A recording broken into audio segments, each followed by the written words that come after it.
तो ये कहानी है एक ऐसे क्राउनलेस प्रिंस की जिसे कि इलेक्स या गॉड इलेक्ट्रोलस या नेक्रोमेंसर भी कहा जाता है, जिसने अपनी जिंदगी की शुरुआत अच्छाई के रास्ते पे चलकर किया था। लेकिन जिंदगी ने इसके साथ ऐसा खेल खेला कि ये आगे चलकर इंसानों का दुश्मन बन गया, जो कि आगे चलकर लॉ होचन और यू हाउ का स्पिरिचुअल मास्टर बनता है। जी हाँ, मैं बात कर रही हूँ गॉड इलेक्ट्रोलस पर बेस्ड मूवी की, जिसका कि रियल नेम ये लाई केसी है। एक ऐसा प्रिंस जिसे बचपन में एंजल ऑफ लाइट के नाम से बुलाया जाता था, लेकिन जिंदगी में एक ऐसा मोड़ आता है कि जिस रात से सब कुछ बदल जाता है, जहाँ पर ये डार्क मैजिक की मदद से नेक्रोमेंसर बनकर गॉड इलेक्ट्रोलस का टाइटल हासिल करता है। पर कैसे ये खुद के अंदर बाद में इंसानियत को देख पाता है, ये इस मूवी में हमें सब कुछ दिखने वाला है। इंटरेस्ट में ये मूवी तुम्हारे लिए किसी रोलर कोस्टर राइड से कम नहीं होने वाला। इस मूवी में एक्शन, इमोशनल ड्रामा, ट्रॉमा सब कुछ है, बस कमी है तो तुम्हारे देखने की। तो बिना किसी देर के इस जबरदस्ती मूवी को स्टार्ट करते हैं। तो हमारी कहानी की शुरुआत में हमें एक नैरेटर वॉइस बताती है कि कुछ लोगों से सन ऑफ लाइट बुलाते हैं, तो कुछ लोगों को कहना है कि डार्कनेस तुम्हें हमेशा फॉलो करेगा। पर सवाल तो ये उठता है कि वो इतना ज्यादा पावरफुल होने के बाद भी उसे उसके प्यार ने बिट्रे क्यों किया। तो कुछ लोगों का ये भी कहना है कि उसने उस पावर को गॉड को सप्रेस करने के लिए यूज किया, और जिससे उसने मैनकाइंड के ग्लोरियस एरा को पूरी तरीके से डिस्ट्रॉय कर दिया। जिसके बाद वो नैरेटर वॉइस आगे कहती है कि युआन की एक अनफॉरगिवेबल क्रिमिनल है, एक ऐसा सिनर जिसे कि इतिहास कभी माफ नहीं करने वाला। वो वॉइस हमें आगे बताती है कि पर मजे की बात तो ये है कि जब मैंने उसके इस गलतफहमी के बारे में उसे बताया ना, उसने मेरी बातों को सुनकर स्टाइल के साथ अपना हाथ हिलाया और स्माइल करने लगा और कहने लगा आई डोंट केयर। इसी के साथ हमें वहाँ पर कुछ लोगों को दिखाया जाता है जो कि अपने हाथों को ऊपर करते हुए कहते हैं कि long live holy death, long live Electrolus, long live holy death. ये कहते साथ ही वो सभी वहाँ पर नारे लगाने शुरू कर देते हैं। इसी के साथ हम एलेक्स को देखते हैं जो कि वहाँ पर स्टेयर्स पर चढ़ रहा था। साथ ही वो अपने पास के दिनों को भी याद करता है कि कैसे पहले लोग उसे long live sun of light कहकर बुलाते थे और उसके चारों तरफ नारे लगाते थे। जैसे जैसे वो आगे बढ़ता है हमें उसकी पूरी जर्नी के कुछ छोटे छोटे झलक दिखाए जाते हैं। इसी के साथ हमारी कहानी फाइनली यहाँ से शुरू होती है। इसी के साथ हमें करंट डीमेंट कॉन्टिनेंट का सीन दिखाया जाता है, जहाँ पर वो नैरेटर वॉइस हमें बताती है कि 6000 साल पहले तक यहाँ पर डीमन इतने भी ज्यादा आसपास फैले हुए नहीं थे, और इसी एरा को ग्लोरियस एज ऑफ मैनकाइंड के नाम से भी जाना जाता है, जहाँ पर लोग बहुत ही ज्यादा शांति के साथ रहा करते थे और सारे ह्यूमंस गॉड ऑफ लाइट में बिलीव करते थे। इसी के साथ हमें एक चर्च का भी सीन दिखाया जाता है, जहाँ पर हमें बताया जाता है कि ग्लोरियस चर्च बिलीव करती थी कि डिवाइन पावर्स ऑफ लाइट उन्हें हमेशा हर मुश्किल से बचाती रहेगी। और फिर एक ऐसा दिन आता है जहाँ पर उस चर्च का होली पोप बाहर आकर सभी को एक प्रोफेसी करता है जो कि गॉड ऑफ लाइट के बारे में होती है, जहाँ पर वो पोप सभी से कहने लगता है कि मैं बता दूं कि जो सन ऑफ लाइट जो कि पिछले 6000 सालों में हमारे बीच अपीयर नहीं हुआ, पर अब वो सुनहरी घड़ी आ चुकी है और उसके हमारे बीच बॉन्ड होने का टाइम आ गया है। अब मुझे पता है कि आप सबको भी उस पर बहुत ही ज्यादा यकीन होगा, क्योंकि उसके आने के बाद से ह्यूमैनिटी और भी ज्यादा ग्रेटर ग्लोरी की तरफ आगे बढ़ेगी। ये सुनते साथ ही हम देखते हैं कि वहाँ मौजूद सभी लोग बहुत ही ज्यादा खुश हो जाते हैं। वहाँ मौजूद सभी लोग पो डाउन करते हुए सन ऑफ लाइट के नारे लगाने लगते हैं, क्योंकि जो मैनकाइंड का अब तक का ग्लोरियस एरा चल रहा था, इन सबको यकीन था कि उसके आने से हमारी जिंदगी पहले से और ज्यादा खुशहाल होने वाली है, और जिसका कि जनरेशन बाय जनरेशन 6000 सालों से सभी लोग इंतजार कर रहे थे। इसी के साथ हमें बताया जाता है कि इसी दिन से हर एक चीज की शुरुआत होती है। इसी के साथ सीन शिफ्ट होता है और हमें दिखाया जाता है कि काइडन एम्पायर का किंग अपने बेटे को वहाँ पर एक सैक्रिफिकेशन के लिए रेडी कर रहा होता है, जहाँ पर उसका बेटा डर के मारे कांप रहा होता है। लेकिन किंग काइडन उससे कहने लगता है कि बेटा डरो मत, तुम्हें कुछ नहीं होगा। वो अपने बाप से चिल्ला चिल्ला कर कहता है कि फादर प्लीज ऐसा मत करो, मुझे बहुत डर लग रहा है, प्लीज आप ऐसा मत कीजिए। लेकिन हम देखते हैं कि किंग काइडन अपना मन बना चुका होता है और वो अपने उस स्वॉर्ड और स्वर्निटी को उठाते हुए कहता है कि मैं इसकी मदद से तुम्हें आज सन ऑफ लाइट बना दूंगा, जैसा कि प्रोफेसी में कहा गया था, और मुझे यकीन है कि तुम ही वो चाइल्ड हो जिसके बारे में आज प्रोफेसी हुई है। ये कहते साथ ही हम देखते हैं कि किंग काइडन उस स्वॉर्ड को अपने बेटे के आर पार कर देता है, जिससे उसका बेटा दर्द के मारे चीख मारता है और उसकी वहीं पर मौत हो जाती है। जिसके बाद उसका फादर कहने लगता है कि मुझे पता है कि तुम्हारे अंदर ऐसी पावर्स है जिससे तुम सन ऑफ लाइट जरूर बनोगे, और जिसके बाद हमारी ये पूरी कंट्री सबसे ज्यादा पावरफुल बन जाएगी। हम देखते हैं कि जैसे ही उसके बेटे का ब्लड वहाँ पर जमीन पर गिरता है, कुछ डिमोनिक हाथ और कुछ डिमोनिक एनर्जी उसकी तरफ तेजी से बढ़ने लगती है। जिसके नेक्स्ट सीन में हम देखते हैं कि अचानक से कुछ ब्लैक स्मोक उसकी बॉडी को घेर लेते हैं और फिर अचानक से वो चिल्ला उठता है। यहाँ पर हम देखते हैं कि उसे बहुत ही ज्यादा पेन होता है क्योंकि उसके फादर ने डार्क इविल की मदद ली थी और फिर उसके बेटे की बॉडी हवा में फ्लोट करने लगती है और हमें यहाँ पर कुछ क्रिस्टल पॉइंट्स को भी दिखाया जाता है जो कि एक के बाद एक लाइट एनर्जी से फिल्ड हो जाते हैं। उसका फादर फिर अपने बेटे को पूरी जनता के सामने इंट्रोड्यूस कराते हुए दिखाता है कि मेरे बेटे के पास 90 स्पिरिचुअल पावर्स मौजूद है, जो देखकर वहाँ मौजूद सारे लोग कहने लगते हैं कि हमारे क्राउन प्रिंस ने स्पिरिचुअल पावर को 90 पॉइंट्स तक अचीव कर लिया है। इसी के साथ वो सभी उसके आगे बो डाउन करते हुए कहते हैं कि आप ट्रूली में चाइल्ड ऑफ लाइट है, इसमें कोई शक नहीं। हम देखते हैं कि वहाँ मौजूद सभी लोग बहुत ही ज्यादा खुश होते हैं, जिसके बाद एम्परर काइडन सभी लोगों से कहने लगता है कि पूरे तियानलू को ये मैसेज पहुंचा दो कि मेरा बेटा सन ऑफ लाइट है। बता दो कि द ग्रेट एम्परर काइडन का बेटा सन ऑफ लाइट है, जिसके बारे में हमारी होली चर्च के पोप ने प्रोफेसी की थी। इसी के साथ हमें नरेटर वॉइस बताती है कि इस जमाने में जो काइडन एम्पायर था ना, वो बहुत ही ज्यादा स्ट्रॉन्ग था और अब जब सन ऑफ लाइट आ चुका है इनके बीच, तो इनकी पावर का ठिकाना ही नहीं रहता। चारों तरफ मौजूद हर एक कॉन्टिनेंट में ये न्यूज आग की तरह फैल जाती है कि काइडन एम्परर में सन ऑफ लाइट आ चुका है। इसी के साथ हम देखते हैं कि ये न्यूज आग की तरफ फैलते हुए पांगवू एम्पायर के किंग तक भी बात ये पहुंच जाती है, जो कि इलेक्ट्रोलस का फादर है। जहाँ पर हम देखते हैं कि पांगवू एम्पायर के किंग अपनी वाइफ से कहता है कि हनी, जो इस लेटर में लिखा है अगर वो सच है तो इसका मतलब ये कि हमारा बेटा, ये कहते साथ ही दोनों अपने पीछे की तरफ देखने लगते हैं, जहाँ पर हमें दिखाया जाता है छोटा इलेक्स मौजूद होता है, जिसके चारों तरफ बहुत ही पावरफुल लाइट हमें दिखाई जाती है और उसका फादर कहता है कि क्या ये सन ऑफ लाइट नहीं है। इसी के साथ हमें स्पिरिचुअल लाइट मास्टर को भी दिखाया जाता है, जहाँ पर वो इलेक्स से कहती है कि इलेक्स, आगे चलकर तुम सन ऑफ लाइट बनने वाले हो तो तुम्हें हर चीज बहुत ही ध्यान से सीखना होगा। जहाँ पर वो उससे लाइट फॉर्मेशन बनाना सिखाती है, लेकिन इलेक्स उससे कहने लगता है कि मुझे मेरा तरीका ज्यादा पसंद आता है। इसी के साथ हम देखते हैं कि इलेक्स अपनी खुद की फॉर्मेशन बनाना शुरू कर देता है, जिसके नेक्स्ट सीन में हम देखते हैं कि इलेक्स अपने सीनियर रिसोर्सेज मास्टर्स के साथ ट्रेनिंग कर रहा होता है। हम देखते हैं कि वो अपने दोनों मास्टर्स के साथ वहाँ पर रेस लगा रहा होता है और उनमें से एक कहता है कि हमें पहले इसे जीतने का मौका देना चाहिए, जिस पर दूसरा वाला कहता है कि नहीं, योर हाइनेस अब कोई छोटे बच्चे नहीं रहे, अगर उन्हें जीतना ही है तो उन्हें हमें हराना होगा। ये कहते साथ ही हम देखते हैं कि वो वहाँ पर दो पोर्टल्स ओपन करके उनमें से कुछ बर्ड्स को निकाल देता है, जो जैसे ही इलेक्स के सामने जाते हैं तो उसके सामने एक ब्लैक फॉग छा जाता है, जिसके बाद वो दोनों उससे आगे निकल जाते हैं। लेकिन हम देखते हैं कि इलेक्स वहाँ पर एक छोटी सी ट्रिक यूज करके उनसे आगे निकल जाता और फिर जो उनका टारगेटेड आउल था, जिसे कि पकड़ने पर उनमें से जो भी उसे पकड़ेगा वो जीत जाएगा, तो इलेक्स जैसे ही उसे पकड़ने वाला होता है अचानक उस पर एक अटैक हो जाता है और इलेक्स का बैलेंस बिगड़ जाता है और वो खाई के अंदर गिरने लगता है, जो देखकर उसके दोनों मास्टर बहुत ही ज्यादा डर जाते हैं। जिसके नेक्स्ट सीन में हम देखते हैं कि वहाँ पर 4 ब्लैक मास्क वाले असैसिन्स आ जाते हैं, जो कि यहाँ पर इलेक्स को मारने के लिए आए होते हैं। लेकिन हम देखते हैं कि जैसे ही उनमें से एक असैसिन इलेक्स को मारने के लिए उसके करीब आता है, अचानक से वहाँ पर एक ब्लैक ड्रैगन अपने मुंह से लेजर निकालकर उसे दूर फेंक देता है। इसी के साथ हम देखते हैं कि वहाँ पर एक ड्रैगन पर सवार होकर एक लड़की आ जाती है, जो कि आते साथ ही अपना हाथ इलेक्स की तरफ बढ़ा देती है और कहती है कि जल्दी से मेरा हाथ पकड़ लो। उसे देखते ही इलेक्स अलग ही दुनिया में खो जाता है, जिसके नेक्स्ट सीन में इलेक्स उसका हाथ पकड़ लेता है और फिर वो उसे ऊपर खींच लेती है, जिसके बाद वो लोग दूर उड़ते हुए चले जाते हैं। वहीं पीछे से वो असैसिन भी उनका पीछा करते हैं। हम देखते हैं कि वो दोनों ही उन असैसिन से फाइट कर रहे होते हैं। चारों तरफ बहुत ही दमदार धमाके और फाइट हो रही होती है। इसी दौरान वो लड़की से कहती है कि तुम वो हो जो कि फ्यूचर में मुझसे शादी करने वाला है, जिस पर इलेक्स कहने लगता है कि अच्छा तो मैं समझ गया, तुम जरूर प्रिंसेस ब्लू हो जो कि शिया एम्पायर से। यानी कहते साथ ही वो वहाँ पर अपनी पावर को यूज करके सारे असैसिन्स को एक के बाद एक जान से मार रहा होता है। जिसके बाद हम देखते हैं कि वो उससे कहती है कि मुझे उम्मीद है कि तुम अपने फादर की तरफ वीक नहीं होगे, जिस पर वो कहने लगता है कि मैंने तुम्हारे बारे में जैसा सुना था तुम उससे कहीं ज्यादा रूड हो। कहते साथ ही हम देखते हैं कि वो वहाँ पर एक असैसिन्स को अपने पावर से ही जान से मार देता है, जिसके बाद वो हवा में जंप करते हुए फ्लाई करने लगता है और वहाँ मौजूद सभी से क्लोज कॉम्बैट फाइट करने लगता है। और उसे चिढ़ाती हुए प्रिंसेस फ्लो कहने लगती है कि एक बात याद रखना कि मैं फ्यूचर में वेस्ट एशिया की किंग बनने वाली हूँ, तो इसके लिए मेरा जो फियांसे होगा ना, उसे कमजोर तो बिल्कुल भी नहीं होना चाहिए। बेसिकली वो यहाँ पर उसे एनकरेज करती है कि तुम्हें हार नहीं माननी। हम देखते हैं कि यहाँ पर इलेक्स कमाल की फाइट करता है और वो एक एक को ही अकेले वहाँ पर निपटा रहा होता है, जो देखकर उसका मास्टर वहाँ पे कहता है कि यकीन नहीं होता कि हमारी योर हाइनेस पहले से इतने ज्यादा स्ट्रॉन्ग बन चुके हैं। इसी दौरान इलेक्स एक असैसिन को जान से मारने के लिए पूरी तरीके से रेडी हो जाता है और उसका गला पकड़ते हुए कहता है कि बताओ तुम्हें यहाँ पर किसने भेजा है, जिस पर वो असैसिन गुस्से के साथ कहने लगता है कि यहाँ पर बस एक ही सन ऑफ लाइट हो सकता है और इसके लिए तुम्हें मरना होगा। ये कहते साथ ही वो वहाँ वहाँ पर अपने पास से एक एनर्जी बॉल को निकालता है, जिसे वो जैसे ही क्रश करता है तो आसपास एक जोरदार धमाका होता है, जिससे हम देखते हैं कि टाइम बिल्कुल पॉज सा हो जाता है और फिर दोनों मास्टर बहुत ही ज्यादा डर जाते हैं। वो दोनों एलेक्स को बचाने के लिए उसकी तरफ अपना हाथ बढ़ाते हैं। पीछे से प्रिंसेस फ्लो भी उससे बचाने के लिए आगे बढ़ती है। यहाँ पर सभी बहुत ही ज्यादा डर जाते हैं, लेकिन एलेक्स यहाँ पर स्माइल करने लगता है और वो अपने दोनों हाथों को क्लोज लाते हुए वहाँ पर थोड़ी लाइट एनर्जी को कलेक्ट करने के बाद जैसे ही अपने दोनों हाथों को एक साथ कंबाइन करता है, हम देखते हैं कि वहाँ पर एक बड़ा सा फॉर्मेशन बन जाता है, जो कि दिखने में किसी छोटे डोमेन की तरह लग रहा होता है, जहाँ पर बस एलेक्स का ही कंट्रोल होता है। जो देखकर वो असैसिन कहने लगता है कि आखिर यहाँ पर क्या हो रहा है। ऐसा लग रहा है जैसे वक्त पूरी तरीके से थम चुका है। यहाँ पर एलेक्स उसे गुस्से भरी निगाहों के साथ देखते हुए कहने लगता है कि क्योंकि तुम यहाँ पर अपनी जान देने के लिए ही आए हो, तो क्यों ना तुम्हारी जान को थोड़ा काम में लगाया जाए, और मेरी क्रिएशन के लिए इससे बेहतर अपॉर्चुनिटी नहीं हो सकती। तो चलो फिर मैं अपनी नई क्रिएशन को तुम पर आजमाता हूँ। जिसके नेक्स्ट सीन में वो कहने लगता है नो डिस्ट्रक्शन नो फॉरगिवनेस। ये कहते साथ ही वो वहाँ पर एक चुटकी बजाता है, जिससे वो डायमेंशन वहाँ से गायब हो जाता है और अभी यहाँ पर जो कुछ भी हुआ वो रिवर्स में चलने लगता है, जिससे वो बॉम्ब उसके हाथ में ही ब्लास्ट कर जाता है और जिस हाथ में वो बॉम्ब ब्लास्ट हुआ तो वो वहाँ से कट कर दूर गिरने लगता है। जिसके बाद ही हम देखते हैं कि वो असैसिन दूसरे हाथ से वहाँ पर एक पोर्टल को ओपन करता है, जिससे वो यहाँ से एस्केप कर सके। लेकिन हम देखते हैं कि उसे ऐसे एस्केप करता हुआ देखकर दूर से ही प्रिंसेस फ्लो अपना डैगर उसे थ्रो करके मार देती है, जिसकी बॉडी से आर पार होते हुए उस पोर्टल के आर पार भी पहुंच जाता है और वो उस पोर्टल के आर पार मौजूद एक बंदे को लगने वाला होता है, लेकिन वो लड़का उसे पकड़ लेता है। जिसके बाद हमें दिखाया जाता है कि ये असल में काइटन किंग का बेटा होता है, जिसे कि फेक सन ऑफ लाइट भी कह सकते हैं। और जिसके बाद जैसे ही काइटन का बेटा वहाँ पे मुड़ के देखता है तो वो असैसिन जमीन पर गिर जाता है और सामने एलेक्स खड़ा होता है, जिससे कि मारने के लिए ही उसे अपने असैसिन्स को भेजा था। जिसके नेक्स्ट सीन में वो उस डैगर को अपने हाथों से ही क्रश कर देता है और हमें ये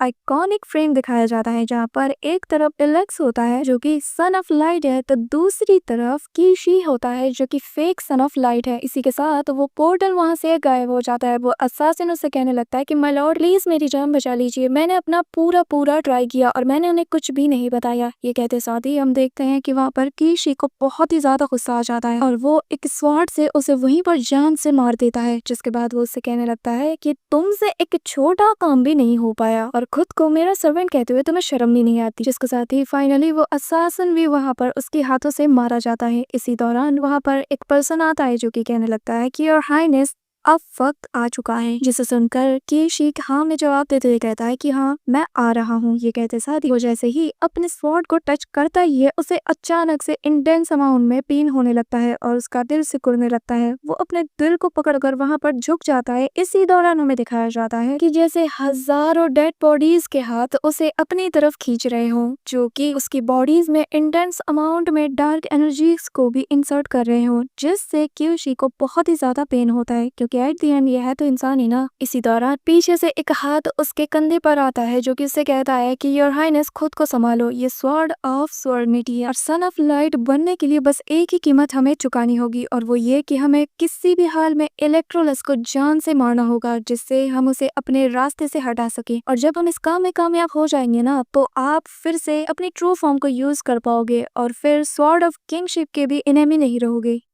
इसी दौरान हम देखते हैं कि वो बंदा उसके अंदर थोड़ी पावर को भी इंसर्ट करता है, जिससे उसे पहले से बेटर फील होने लगता है। जिसके बाद वहां पर गेट ओपन होता है और कीशी अपने स्वॉर्ड ऑफ स्वर्निटी को उठाकर वहां से जाने लगता है, जहाँ पर कि हमें दिखाया जाता है कि उसके किंगडम के सारे लोग वहां पर वेट कर रहे होते हैं और इसे वहां मौजूद सभी लोगों को अपने सन ऑफ लाइट होने का सबूत देना होगा, क्योंकि रूमर्स ऐसे भी फैल रहे होते हैं कि असल में एक और सन ऑफ लाइट यहाँ पर आ चुका है, जिससे इसके सन ऑफ लाइट होने पर सब लोगों के मन में अंदर ही अंदर घर करता जा रहा था। लेकिन हम देखते हैं कि यहाँ पर इसका जलवा कायम होता है, जहाँ पर लोग इससे बिल्कुल गॉड की तरह पूछ रहे होते हैं, जो देखकर कीशी अपने मन में कहता है कि कितने स्टूपिड हैं ये लोग। जिसके बाद कीशी अपने उसी स्वॉर्ड ऑफ स्वर्निटी को हवा में उछालता है, जिससे हम देखते हैं कि एक रे ऑफ लाइट निकलती है जो कि आसमानों में जाकर वहाँ पर उन लोगों पर होली वाटर की बारिश करना शुरू कर देता है, जो देखकर वहाँ मौजूद सभी लोग बहुत ही ज्यादा ब्लेस्ड फील करने लगते हैं। हम देखते हैं कि वहाँ पर जितने भी बीमार लोग होते हैं तो जब उन पे ये बारिश की बूंदें गिरती हैं तो वो बिल्कुल ठीक हो जाते हैं। लोग यहाँ पर खुशी से झूमने लगते हैं। आसपास की फूल भी उस बारिश से खिलना शुरू हो जाती है, जिससे सभी को यकीन होने लगता है कि यही ट्रू सन ऑफ लाइट है। लेकिन इन्हीं लोगों के बीच में हमें एक और लड़की को दिखाया जाता है, जहाँ पर जो वो इन बारिश की बूंदों को देखती है ना तो उन्हें इसके अंदर इविल एनर्जी नजर आती है। वो अपनी आंखों को अच्छे से साफ करके दोबारा देखती है तो उसे फिर भी वो वाटर होली वाटर की बजाय ब्लैक वाटर नजर आता है, जिससे वो बहुत ही ज्यादा घबरा जाती है। इसी दौरान हम केशी को देखते हैं, जहाँ पर वो कहता है कि तुम सबको बस मेरी पूजा करना होगा, चाहे जो हो जाए, हर हाल में मुझ पर अपना बिलीफ कायम रखना और मैं ऐसे ही तुम्हारी पेन को तुम्हारी लाइफ से दूर कर दूंगा। और फिर वो बहुत ही इविल सा फेस बनाते हुए कहता है कि लोगों मेरी तरफ आओ,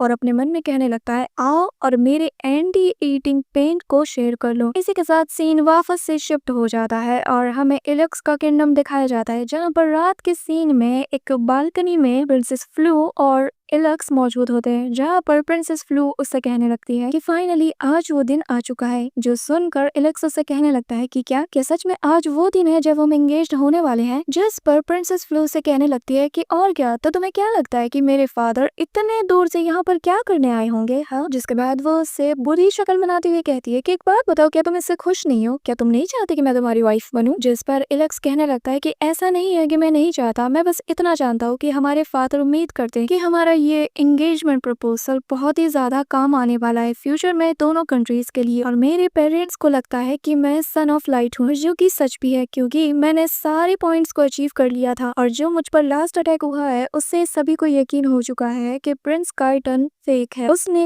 इविल एनर्जी की मदद से लोगों को बेवकूफ बनाकर खुद वहाँ पर सन ऑफ लाइट का टाइटल हासिल करके बैठा हुआ है। यहाँ पर सभी को पता है कि आखिर काइटन एम्पर क्या चाहती है, उन्हें तो बस पहले से ज्यादा स्ट्रॉन्ग बनना है। और इसी पावर की लालच में वो लोग इतने ज्यादा अंधे हो चुके हैं कि 6000 साल की प्रोफेसी के लिए जिसका हम अब तक वेट करते आ रहे हैं, उसको भी इन लोगों ने पूरी तरीके से झुठला दिया। सुनने में तो ये भी आया है कि बहुत सी सेवरल छोटे कंट्रीज को भी इन लोगों ने अपने अंदर शामिल कर लिया और उन्हें पूरी तरीके से खा गए। और ये हम सभी के लिए और पूरे मैनकाइंड के लिए बहुत ही ज्यादा फिक्र करने वाली बात है, क्योंकि मेरे फादर की हेल्थ भी अब पहले से कई गुना ज्यादा खराब होती जा रही है। इसी के साथ हमें एक सीन दिखाया जाता है जहाँ पर इलक्स से उसका फादर कहता है कि इलेक्ट्रोलस, जब तक तुम पूरी तरीके से स्ट्रॉन्ग नहीं बन जाते तो हमें तुम्हारी सेफ्टी का ख्याल रखना होगा। मेरे बच्चे, मैंने कुछ फैसले किए हैं तुम्हारे आने वाली जिंदगी को लेकर और मुझे यकीन है कि तुम उसमें पूरी तरीके से खरे उतरोगे। हम देखते हैं कि ये सारी सीन को याद करते हुए इलक्स उन्हीं में खो जाता है, जो देखकर प्रिंसेस फ्लो कहने लगती है कि एक बात बताइए, बार बार तुम नॉकआउट कैसे हो जाते हो? मेरे साथ होते हुए भी तुम अलग ही दुनिया में होते हो। क्या बात है, तुम मुझे पसंद नहीं करते? हाँ। जिस पर इलक्स कहने लगता है कि आखिर हमें मिले हुए कितने ही दिन हुए हैं, हमें तो अभी आधा दिन भी नहीं हुआ। जिस पर प्रिंसेस फ्लो कहती है कि हमारे पास तो पूरी जिंदगी पड़ी है ना एक दूसरे को समझने के लिए। की बात सुनकर इलक्स कहने लगता है कि फिर ठीक है, वादा करो कि तुम मेरे साथ हर वक्त, हर सिचुएशन और जिंदगी के हर एक लम्हे में रहोगी। इसी के साथ हमें वो सेरेमनी सीन में दिखाया जाता है जहाँ पर फाइनली इन लोगों की एंगेजमेंट होती है, जहाँ पर होली पोप कहने लगता है कि जैसे ही तुम लोग इस होली बॉव को बनाओगे तो तुम लोग इटरनली एक हो जाओगे और जिसे कि कभी कोई वॉयलेट नहीं कर सकता। हम देखते हैं कि वो दोनों ही अपने हाथ में एक कट लगाते हैं, जिसके बाद वो दोनों अपने हाथों को एक साथ मर्ज कर देते हैं और कहते हैं कि हम वादा करते हैं कि मैं इलेक्स और मैं फ्लू यहाँ पर गॉडेस ऑफ लाइट और मौजूद सभी कंट्रीज के लोगों के विटनेस में ये वादा करते हैं कि हम आज से यहाँ पर एक दूसरे को as a husband and wife accept करते हैं। और हमने यहाँ पर ब्लडी ओथ भी लिया है, जिससे कि हमारा ये कॉन्ट्रैक्ट अब इटरनली भी बन चुका है। और आज इसी दिन से मैं तुम और तुम मैं हूँ। हम अपनी जिंदगी में आने वाली हर एक चुनौती, हंसी खुशी, गम, सारी चीजों को मिलकर शेयर करेंगे। उसका दुख मेरा दुख, उसका सुख मेरा सुख, उसकी चिंता मेरी चिंता, उसकी परेशानी मेरी परेशानी, उसकी चीजें मेरी चीज, मेरी चीज उसकी चीज। और आज से ही हम एक दूसरे के लिए हमेशा लॉयल रहेंगे और हम ये कमिटमेंट करते हैं कि चाहे जो हो जाए हम एक दूसरे को कभी भी नहीं छोड़ेंगे और सिवाय मौत के कोई भी हमें एक दूसरे से जुदा नहीं कर सकता। यहाँ पर ये सीन बहुत ही ज्यादा इमोशनल और ड्रामेटिक दिखाया जाता है। साथ ही हम देखते हैं कि वहाँ पर एक सर्वेंट आती है जो कि वहाँ पर 2 ब्रेसलेट्स को लाती है, जिसे देखने के बाद वो दोनों ही एक एक ब्रेसलेट को उठाकर एक दूसरे के हाथ को पहनाने के बाद फिर से अपने हाथों को ज्वाइन करते हैं, जिससे उनके बीच फाइनली वो वाव बन जाता है। जिसके बाद हम देखते हैं कि वहाँ मौजूद वो होली पोप फाइनली उन दोनों को as a husband and wife introduce कराते हैं और कहते हैं कि गॉडेस ऑफ लाइट तुम दोनों पर हमेशा अपनी ब्लेसिंग्स को बनाए रखे। ये कहते साथ ही हम देखते हैं कि वहाँ मौजूद सभी लोग उन दोनों को ब्लेसिंग्स देने लगते हैं और उन पर फूलों की बारिश होने लगती है। जिसके बाद नेक्स्ट सीन में वो दोनों एक दूसरे का हाथ पकड़कर वहाँ पर एक रैंप पर वॉक करने लगते हैं, जहाँ पर उस रैंप के दोनों साइड पे दोनों कंट्रीज के लोग होते हैं जो कि उन दोनों को साथ में देखकर बहुत ही ज्यादा खुश होते हैं, क्योंकि वो जानते हैं कि ये आज जो कॉन्ट्रैक्ट यहाँ पर हुआ है इससे फ्यूचर में दोनों कंट्री के रिलेशनशिप पहले से कई गुना ज्यादा मजबूत हो जाएंगे। जिसके बाद हम देखते हैं कि वहाँ पर जो डीलन होती है जो कि टायर 5 की एक गार्ड होती है, वो वहाँ पर उन दोनों को देखकर बहुत ही ज्यादा खुश होती है और कहने लगती है कि हमारी प्रिंसेस और हिज रॉयल हाइनेस बहुत ही ज्यादा अच्छे लग रहे हैं, मुझे यकीन नहीं होता कि इनसे भी ज्यादा परफेक्ट मैच कोई हो सकता है। इसी तरह हम देखते हैं कि फ्लू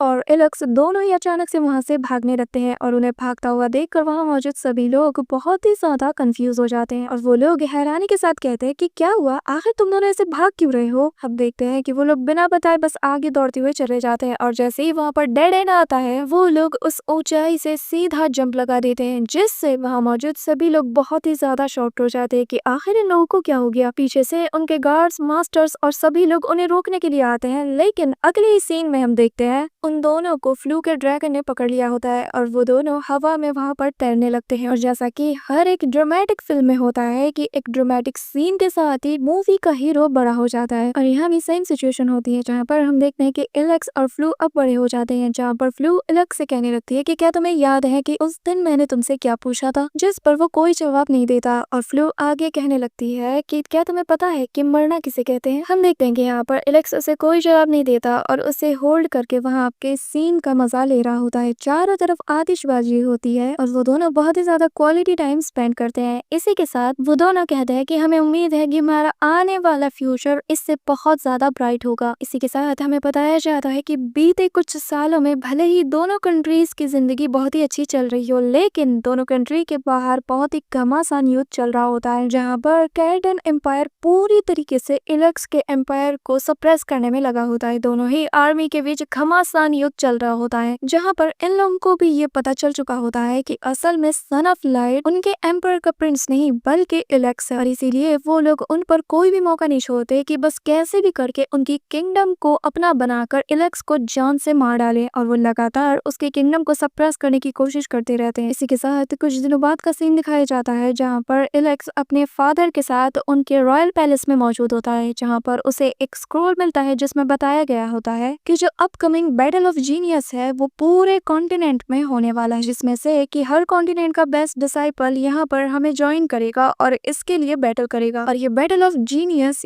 पूरे कॉन्टिनेंट का सबसे ग्रैंड इवेंट में से एक है, जहाँ पर उसका फादर भी बताने लगता है कि ये सब कुछ हमारे ब्रिलियंट चर्च की निगरानी में होगा, जहाँ पर होली चर्च के लोगों का कहना है कि उन्होंने पूरे कॉन्टिनेंट में से सबसे होनहार और यंग जनरेशन को इसमें पार्टिसिपेट करने के लिए बुलाया है। जिस पर उसकी मदर बताने लगती है कि यहाँ पर एक खतरा भी है। वो कहने लगती है कि पर मुझे डर है कि जो हमारी बाकी की कंट्रीज है जो कि हमारे अगेंस्ट है और वो लोग काइटन कंट्री के साथ है, वो लोग तुम्हारी गैर मौजूदगी में कोई ना कोई चाल जरूर चलेंगी। जिस पर एलेक्स कहने लगता है कि मदर फादर आप लोग मेरी चिंता बिल्कुल मत कीजिए, मैं इस चैंपियनशिप में हिस्सा भी लूंगा और जीतूंगा भी, बस आप दोनों मुझ पर यकीन रखिए, क्योंकि अब वक्त आ गया है कि ट्रू सन ऑफ लाइट को पूरी दुनिया में छा जाने का। इसी के साथ ही हमें होली चर्च के आगे का सीन दिखाया जाता है, जहाँ पर बहुत से कंट्रीज के लोग यहाँ पर एज अ ऑडियंस आए होते हैं और उनसे रहा नहीं जाता, क्योंकि वो लोग यहाँ पर आज सन ऑफ लाइट को भी देखने के लिए आए होते हैं, जिनके बारे में उन लोगों ने बस आज तक सुना था, क्योंकि सबकी नजर में आज तक काइटन एम्परर का Prince Keshi he sun of light है। इसीलिए वहाँ मौजूद सभी लोग बहुत ही ज्यादा एक्साइटेड हो जाते हैं और कहने लगते हैं कि हमने सुना है कि यहाँ पर सन ऑफ लाइट भी आने वाला है। इसी के साथ हम देखते हैं कि इतनी सारी गहमा गहमी के बीच में जो होली पोप होता है वो वहाँ पर कहने लगता है कि मेजबान कदरदान साहिबान, आप सबका यहाँ पर मैं तहे दिल से स्वागत करता हूँ। उम्मीद है कि आप लोग इस साल के होने वाले जीनियस बैटल को लेकर बहुत ही ज्यादा एक्साइटेड होंगे। इसी के साथ हवा में आतिशबाजी होना शुरू हो जाती है। इसी के साथ यहाँ पर फाइनली एक के बाद एक जीनियस एंटर होना शुरू कर देते हैं, जो कि खुद को मानते हैं जीनियस ऑब्वियसली। तो हम देखते हैं कि यहाँ पर काइटन एम्परर का प्रिंस यानी कि प्रिंस केशी भी आ जाता है, जिसके पीछे उसकी पलटन भी होती है। वहीं दूसरी तरफ हम अपने एलेक्स को भी देखते हैं, जहाँ पर वो भी अपनी टीम के साथ आ जाता है। और यहाँ पर इतने सालों बाद फाइनली हम केशी और एलेक्स को आमने सामने देखते हैं। और केशी को देखते साथ ही एलेक्स को वो बचपन वाला सीन याद आ जाता है, जहाँ पर उसने केशी को फर्स्ट टाइम देखा था। इसी के साथ हम देखते हैं कि वो दोनों एक दूसरे को क्रॉस कर जाते हैं। इन दोनों के मन में ही बहुत से अलग अलग सवाल चल रहे होते हैं, लेकिन इसी दौरान वो होली पोक कहने लगता है कि यहाँ पर ये जीनियस ऑफ बैटल दो ग्रुप्स के बीच में होने वाला है, और जो भी जीतेगा उसे आज यहाँ पर द स्वॉर्ड ऑफ डेस्टिनी मिलेगी। और मुझे उम्मीद है कि आप सभी लोग इसके लिए यहाँ पर बहुत ही ज्यादा एक्साइटेड हो गए, और मैं उम्मीद करता हूँ कि यहाँ पर जितने भी प्रतियोगी आए हुए हैं वो लोग आज यहाँ पर अपना बेस्ट देंगे और यहाँ मौजूद हमारे दर्शकों को बहुत ही ज्यादा एंटरटेन भी करेंगे। इसी के साथ वो वहाँ पर एक स्पेल को स्टार्ट कर देता है, जिससे वहाँ मौजूद जितने भी कॉम्पिटिटर थे अचानक उनके पैरों के नीचे एक पोर्टल सा बनने लगता है, जो अभी फुल्ली एक्टिवेट नहीं था। और फिर वो पोप कहने लगता है कि मैं इस बैटल का आगाज करता हूँ। इसी के साथ टाइम बिल्कुल फुर्ती से निकल जाता है और हमें दिखाया जाता है कि एक के बाद धड़ाधड़ सारे प्लेयर्स मारे जाते हैं। यहाँ पर बेसिकली एलेक्स और फ्लो ने ही आधे से ज्यादा बंदों का काम तमाम कर दिया था। वहीं दूसरी तरफ हमें केशी को भी दिखाया जाता है, जहाँ पर वो भी सफाई के साथ सभी को निपटाता चला जाता है, जैसे उसके लिए तो ये सब रोज का काम है। लेकिन हम एलेक्स को देखते हैं कि वो वहाँ पर किसी को जान से तो नहीं मारता, पर उनको इतनी बुरी तरीके से नॉकआउट तो कर ही देता है कि वो गेम से बिना अपनी जान को गवाए ही बाहर हो जाते हैं। और यही चीज एलेक्स को सबसे ज्यादा खास बनाती है। वहीं दूसरी तरफ हम फ्लो को भी देखते हैं, जहाँ पर वो भी अपना बेस्ट दे रही होती है। यहाँ पर एलेक्स को देखकर वहाँ मौजूद उसके कंट्री के सारे लोग बहुत ही ज्यादा खुश हो जाते हैं और उसे चीयर करना शुरू कर देते हैं। इवन के फ्लो के पैलेस के गार्ड्स और उसके मास्टर्स भी वहाँ पर उसे ही चीयर कर रहे होते हैं, जिसके साथ ही हमें कुछ जज्बात का सीन दिखाया जाता है, जहाँ पर पता चलता है कि अब यहाँ पर सभी को सोलो प्ले करना होगा, जिसका मतलब ये है कि अब फ्लो और एलेक्स को भी एक दूसरे के अगेंस्ट फाइट करना होगा। जो देखकर वो गार्ड भी कहने लगती है कि ये क्या, अब तो इन दोनों को ही एक दूसरे का सामना करना होगा, ये तो बहुत ही ज्यादा बुरा हुआ, अब मैं किसको सपोर्ट करूं। यहाँ पर ये सीन देखने के बाद पीछे खड़ा उसका मास्टर कहने लगता है कि देखने से लगता है कि यहाँ पर ये बैटल को भी काइटन एम्परर पूरी तरीके से कंट्रोल कर रहा है, क्योंकि वो भी यहाँ पर चाहते हैं कि जैसे तैसे करके एलेक्स की जान उसके बेटे कीशी के हाथों से ही चली जाए, और ऐसा काम बस वही लोग कर सकते हैं। यहाँ पर हम एलेक्स को देखते हैं, जहाँ पर वो फ्लो से कहने वाला होता है कि देखो हम इस चीज को यहाँ पर सॉल्व कर सकते हैं, मैं तुम पर अटैक नहीं करना चाहता। लेकिन उसके अगले पल फ्लो उस पर अपनी स्क्वाड से अटैक करने के लिए आगे बढ़ती है। दिल तोड़ती यार तुमने इसको। यहाँ पर एलेक्स उसे देखकर बहुत ही ज्यादा शॉक्ड हो जाता है, और इसके अगले पल जैसे ही वो उस पर अटैक करने वाली होती है, वो अपना डिफेंस वहाँ पर एक्टिवेट कर लेता है। फ्लो से कहने लगती है कि तुम मुझसे ये तो उम्मीद नहीं कर रहे हो ना कि मैं तुम्हें जिताने के लिए अपनी डिफीट को एडमिट कर लूं। जिस पर एलेक्स थोड़ा स्माइल करता है और उसे दूर झटक देता है, जिसके बाद फ्लो से कहने लगती है कि चिंता मत करो, एक बार मैं जीत गई ना तो मैं तुम्हारी हेल्प जरूर करूंगी। जिसके बाद ही वो फिर से इस पर अटैक कर देती है। हम देखते हैं कि इन दोनों के बीच क्लोज कॉम्बैट होने लगता है। इसी दौरान एलेक्स उससे कहने लगता है कि देखो ये बहुत ही ज्यादा डेंजरस है, जिस पर वो उससे कहने लगती है कि याद है ना कि बचपन में एक बार मैंने तुम्हारी जान बचाई थी। जिस पर एलेक्स कहने लगता है कि हाँ, पर इसका मतलब ये नहीं है कि तुम यहाँ पर अपनी जान को खतरे में डालकर मुझसे फाइट करो। ये सुनकर फ्लो को बहुत ही ज्यादा गुस्सा आ जाता है और वो उस पर काउंटर अटैक करते हुए कहती है कि एलेक्स प्लीज मुझे अपनी फियांसे की तरह ट्रीट करना बंद करो, भूलो मत हम अभी एक बैटल ग्राउंड में, प्लीज मुझे अपनी एज अ ओपोनेंट की तरह ट्रीट करो। ये सुनकर एलेक्स वहाँ पर स्माइल करने लगता है, जिसके बाद हमें नरेटर वॉइस बताती है कि इस टाइम पर इलेक्ट्रोलस को पता ही नहीं था कि जो उसकी फियांसे है उसकी कम्पेटिटिव स्पिरिट सभी की इमेजिनेशन के बियॉन्ड है। इसी के साथ हम देखते हैं कि फ्लो उस पर एक के बाद एक लगातार अटैक्स करती रहती है। इसी दौरान हम देखते हैं कि फ्लो अपने उसी ड्रैगन को भी वहाँ पर बुला लेती है और वो भी उसके साथ मिलकर एलेक्स पर अटैक करती है। जो सीन देखकर एलेक्स को बचपन का वही सीन याद आ जाता है जब वो पहली बार फ्लो से मिला था। इससे ये साबित होता है कि उसके दिलो दिमाग में अभी भी फ्लो की वही बचपन की भोली और क्यूट वाली लिटिल गर्ल की इमेज बनी हुई है, और जिसे याद करके वो थोड़ी देर के लिए वीक पड़ने लगता है, जिसका फायदा उठाते ही फ्लो उस पर अपने ताकत को दुगना करते हुए लगातार अटैक करती है, जिससे बचने के लिए एलेक्स वहां से दूर भाग जाता है। और फिर हम देखते हैं कि वो फ्लो और उसके ड्रैगन को अपने पीछे दौड़ाने लगता है, जहां पर उस पर एक के बाद एक लगातार अटैक फ्लो अपने ड्रैगन के जरिए से कर रही होती है, जिससे एलेक्स लगातार डॉज करने की कोशिश करता रहता है। इसी दौरान हम देखते हैं कि जैसे ही फ्लो इस पर एक और थंडर अटैक करती ही है, तभी इलेक्ट्रोलस उस पर अपना डोमेन एक्टिवेट कर देता है। यहाँ मैं बता दूं कि इसके डोमेन की स्पेशलिटी ही यही है कि इसके अंदर ये पूरी चीजों को अपने अंदर कंट्रोल कर सकता है। है, यानी कि स्पेस और टाइम दोनों को। और फिर नेक्स्ट सीन में इलेक्ट्रोलस अपनी जगह को स्विच करके उसे हरा देता है, जिसके बाद वो उससे पूछने लगता है कि तो बताओ तुम्हें कैसा लगा, जिस पर फ्लो उसे बताने लगती है कि देखने से लगता है कि तुम्हारा सेल्फ क्रिएटेड स्किल मेरे पावर पर बहुत ही ज्यादा हैवी है, जिस पर एलेक्स उसे बताने लगता है कि हाँ तुमने सही कहा, लेकिन मैं इसे अभी भी फुल्ली मास्टर नहीं कर पाया हूँ, क्योंकि बीते कुछ सालों में मैं बस इसके अंदर टाइम को ही अभी ठीक से यूज कर पाता हूँ, मुझे स्पेस को भी और अच्छे से यूज करना है। इस सुनने के बाद फ्लो उसे हैरानी के साथ देखते हुए कहती है कि एलेक्स एक बात कहूँ, तुम ना बहुत ही ज्यादा कमाल के हो, और इतने कमाल के फियांसे के आगे हारना मेरे लिए इतना भी ज्यादा शर्मनाक नहीं। जिस पर एलेक्स बताता है कि ऐसी बात नहीं है, तुम भी बहुत ही ज्यादा अमेजिंग हो। जिस पर फ्लो उसे बताती है कि लगता है मेरे जाने का वक्त आ गया है, और बेस्ट ऑफ लक, जब भी तुम उस कीशी का सामना करो तो उससे बुरी तरीके से हरा दे, क्योंकि किसे पता कि आखिर इस बार वो कौन सी चाल चलने वाला है। जिसके बाद एलेक्स उसे कहने लगता है कि चिंता मत करो, मैं अपना ख्याल रखूंगा और मैं बाहर तुमसे जल्द ही मिलूंगा। जिसके बाद वो वहां से बाहर आ जाती है और इसकी गार्ड से कहने लगती है कि योर हाइनेस, आप बहुत ही ज्यादा कमाल की। लेकिन हम देखते हैं कि फ्लो का चेहरा यहाँ पर उतरा होता है। इसी दौरान हम देखते हैं कि जो विजुअल्स इन सभी को यहाँ पर दिखाए जा रहे थे, अचानक से वो गायब हो जाता है, जो देखकर वहाँ पे लोगों में अफरा तफरी मच जाती है, जो देखकर होली चर्च का वो कहने लगता है कि यहाँ पर पैनिक करने वाली कोई बात नहीं, क्योंकि चर्च ने खुद गारंटी किया है कि सारे प्लेयर की सेफ्टी की जिम्मेदारी उनकी है, और जो भी आज के कॉम्पिटिशन का विनर होगा वो कुछ ही वक्त में हमारे सामने हाजिर हो जाएगा। इसी के साथ हमें एलेक्स को दिखाया जाता है, जहाँ पर वापस से वही सारे असैसिन्स मिलकर उस पर अटैक कर देते हैं, जहाँ पर एलेक्स उन सभी को प्यार से मसलते हुए कहता है कि क्या हुआ, तुम सबके पास बस इतना ही दम है। जिस पर कीशी वहां से कहने लगता है कि चिंता मत करो इलेक्ट्रोलस, तुम्हारे साथ खेलने के लिए मैं हूँ ना। ये कहते साथ ही वहाँ पर एक टेलीपोर्ट ओपन होता है, जिसके अंदर से बहुत से मॉन्स्टर बीस्ट बाहर आते हैं, जो देखकर हम देखते हैं कि इलेक्ट्रोलस हवा में जंप करते हुए अपने हाथ में एक जायंट सा लाइट बॉल बना लेता है, जिसके अंदर इंटेंस अमाउंट में लाइट एनर्जी मौजूद होती है, जिससे देखकर वहां मौजूद सारे असैसिन्स उस पर अटैक करने के लिए आगे बढ़ते हैं। लेकिन जैसे ही इलेक्ट्रोलस उस बॉल को ब्लास्ट कर देता है, वहां मौजूद सभी लोग उसके साथ धमाके में उड़ जाते हैं। इसी दौरान पीछे से कीशी तालियां बजाते हुए आ जाता है, कहता है क्या बात है, हाँ तुम बिल्कुल नहीं बदले। जो देखकर इलेक्ट्रोलस कहने लगता है कि हाँ, और तुम भी नहीं, तुम जैसा कायर बस पीछे से ही लोगों पर अटैक करना जानता है। जिस पर कीशी कहने लगता है कि इस बातचीत को ना हम अपने गेम के एंड होने के बाद संभाल के रखेंगे, जब तुम मर जाओगे मेरे हाथों में तब तुम आराम से मुझसे बात करना और मैं सुनता रहूंगा, पर फिलहाल के लिए हमारे मैच को शुरू करें। ये कहते साथ ही वो अपने उस स्वॉर्ड ऑफ सोरिजिनिटी को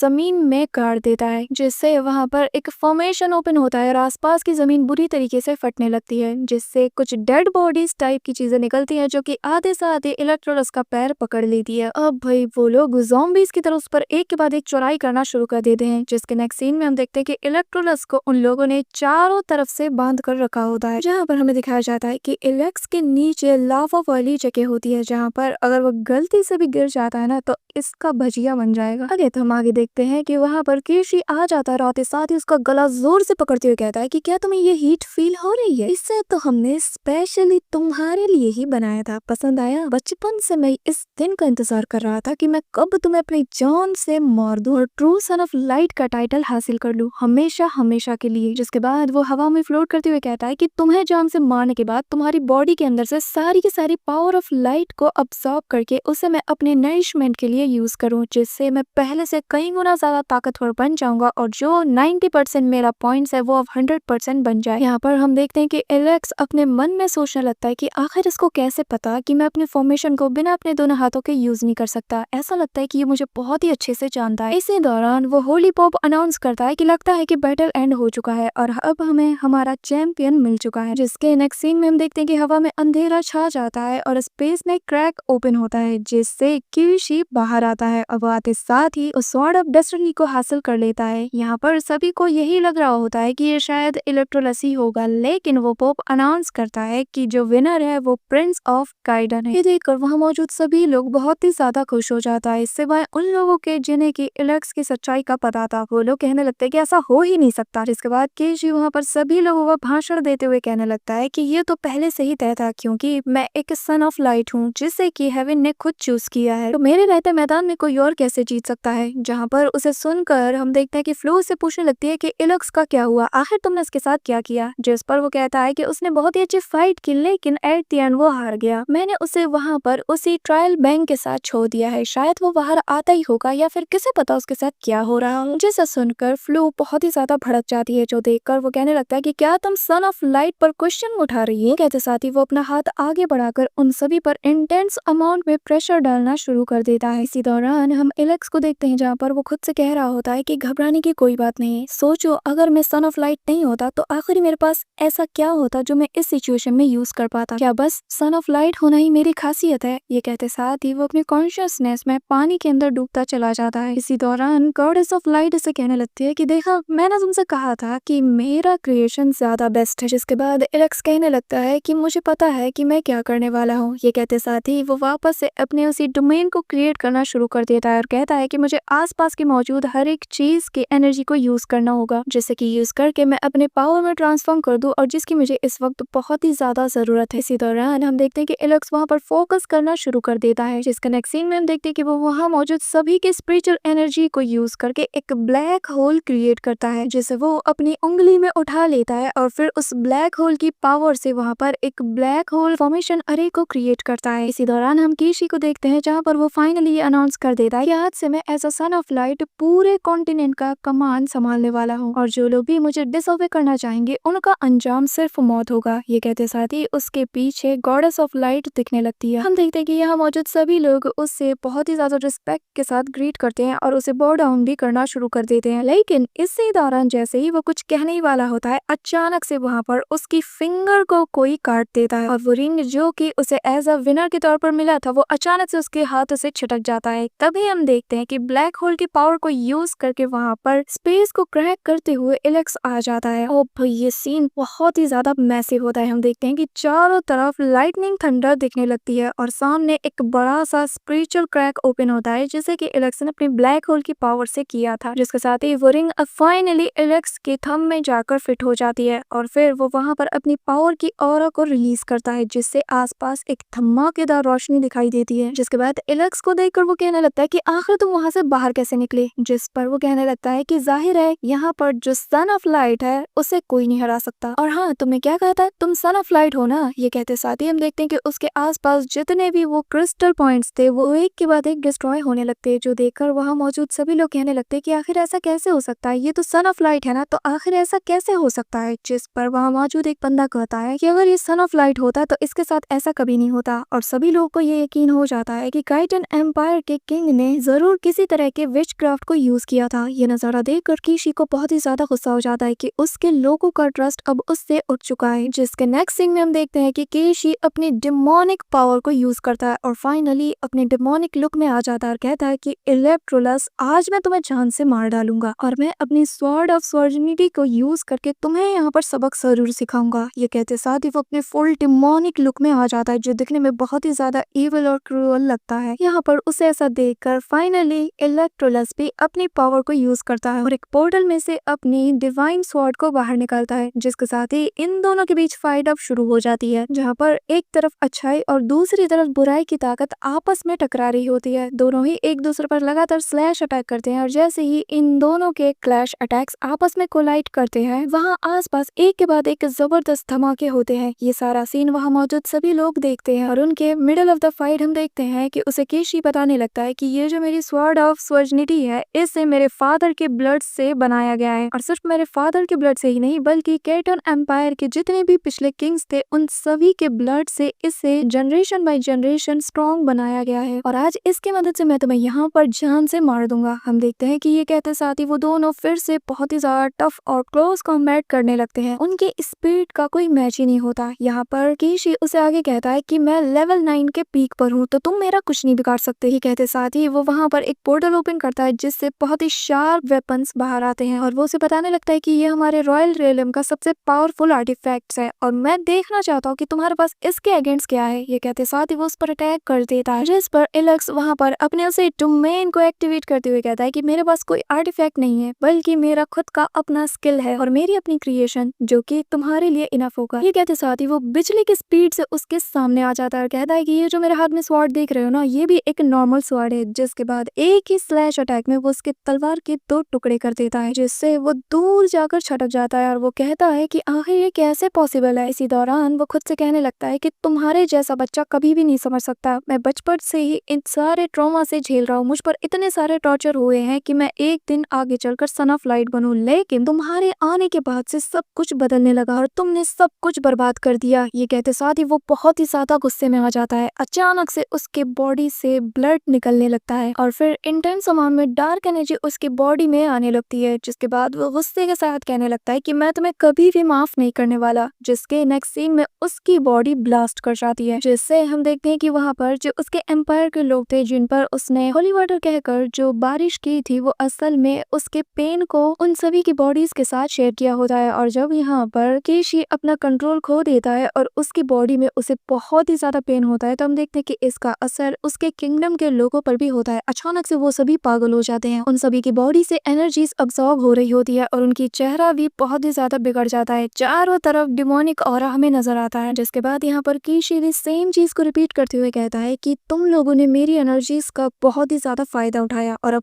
वक्त है कि उसका दुगना तुम मुझे यहाँ पर लौटाओ। जिसके साथ ही हमें उसकी बॉडी को दिखाई जाती है जो अब बिल्कुल ठीक नजर आती है और वो वहां पर उन सभी से एनर्जीज को अब्सॉर्ब कर रहा होता है, जिससे हम देखते हैं कि वहां पर एक बड़ा डेमोनिक ऑरा वाला वर्टेक्स भी ओपन हो जाता है, जो कि एक के बाद एक चारों तरफ ओपन होना शुरू कर देता है, जो देखकर वहां मौजूद सभी लोग बहुत ही ज्यादा कंफ्यूज हो जाते हैं। और इसकी पागलपन और सनक को देखकर हम देखते हैं लक्स उससे कहने लगता है कि देखो, तुम्हारे साथ जो कुछ बुरा हुआ मैं मानता हूँ, लेकिन मैं तुम्हें अलाउ नहीं करता कि तुम यहाँ मौजूद सारे इनोसेंट्स लाइफ के साथ खिलवाड़ करो। ये कहते साथ ही हम देखते हैं कि वो अचानक से वहाँ पर गॉड ऑफ लाइट को समन कर लेता है और फिर ट्रू सन ऑफ लाइट होने के नाते वो अपनी ट्रू पावर को यूज करना शुरू कर देता है, जिससे हम देखते हैं कि वो गॉडेस ऑफ लाइट की शील्ड को उस वॉर्टेक्स के अगेंस्ट यूज करता है, जिससे हम देखते हैं कि वहाँ पर जितने भी लोग यहाँ पर केशी के उस डेमोनिक एनर्जी से सफर कर रहे होते हैं, अचानक ही उन सभी को रिलीफ मिलना शुरू हो जाता है। उन सभी से वो डेमोनिक ऑरा हट जाता है। यहाँ पर वो लोग समझ जाते हैं कि असल में ट्रू सन ऑफ लाइट यहाँ पर कौन है। जिसके बाद उनमें से कहने लगता है कि यकीन नहीं होता कि हमारे साथ इतने सालों तक धोखा होता हुआ आ रहा है। आज यहाँ पर गॉडेस ऑफ लाइट को इलेक्ट्रोलस ने समन करके ये साबित कर दिया कि वही ट्रू सन ऑफ लाइट है। यहाँ पर ये सुनकर केशी का दिमाग ही खराब हो जाता है। वो वहाँ पर चिल्लाते हुए कहता है कि यहाँ पर से ट्रू सन ऑफ लाइट अगर कोई है तो वो मैं हूँ। ये कहते साथ ही वो अपने बीस्ट के साथ इलेक्ट्रोलस पर अटैक करने के लिए आगे बढ़ता है, लेकिन हम देखते हैं कि अचानक से इलेक्स वहाँ पर एक कमाल की लाइन कहता है कि केशी, अब वक्त आ गया है कि तुम्हें तुम्हारे कियो का अंजाम दिया जाए। ये कहते साथ ही वो बहुत ही स्टाइल के साथ थानोस की तरह वहाँ पर एक